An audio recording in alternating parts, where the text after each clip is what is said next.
Donc il faut la fin du capitalisme. Si vous voulez. Il faudra m'expliquer ce qu'on fait la non, c'est vous qui... on voit bien. Vous avez vu sur énormément de médias répondre très souvent aux mêmes questions un petit peu sur stratégie, communication, etc. Et on avait envie d'aller un petit peu plus dans le fond, justement, de parler de politique. Vous en pensez quoi en fait chez les Verts de la lutte des classes? C'est quoi votre discours par rapport à ça? Que l'écologie sans lutte des classes, c'est du jardinage. Sur la lutte des classes, les choses sont simples.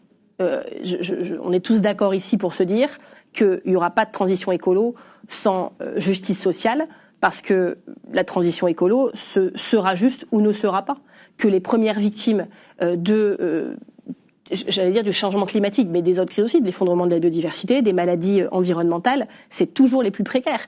C'est les personnes qui habitent le long du périph' en Île-de-France, c'est les personnes dans les pays genre Mayotte qui sont quand même un peu moins protégées des catastrophes naturelles que d'autres. Enfin, c'est comme ça que ça se passe. Donc il faut la fin du capitalisme.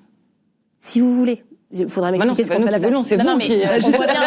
On voit bien que ce système il a à bout de souffle. C'est quoi ce qu'il y a du coup derrière? Non, mais on voit bien qu'aujourd'hui les milieux de pouvoir sont aussi les milieux qui ont beaucoup d'argent, sont aussi les milieux qui polluent énormément et qu'on pollue plus avec un jet privé qu'avec son vieux diesel dans la réalité. Et qu'il y a une chose très simple, une citation que moi j'aime bien rappeler, c'est « Ils ne sont debout que parce que nous sommes à genoux ». Traduction pour certains ils ont l'argent, on a les gens. Bon, voilà. En gros, on est plus nombreux.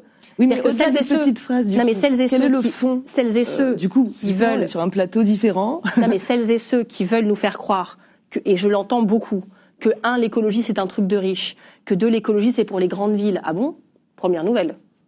Non, l'écologie c'est pas pour les grandes villes.